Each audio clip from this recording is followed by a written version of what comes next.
Today I'm checking out the silver chloride reference electrode kit.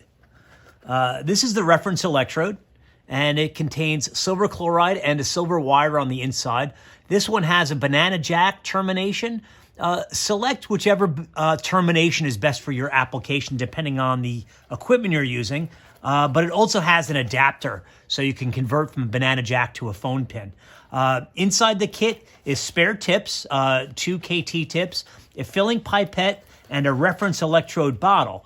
And this bottle has a nice grommet hole in it. This is the grommet hole. It prevents excessive evaporation, and it also contains a bottle of refill solution. This is KCl, AgCl refill solution. If you would like to learn more about Koslow reference electrode kits, check out YouTube or visit Koslow.com.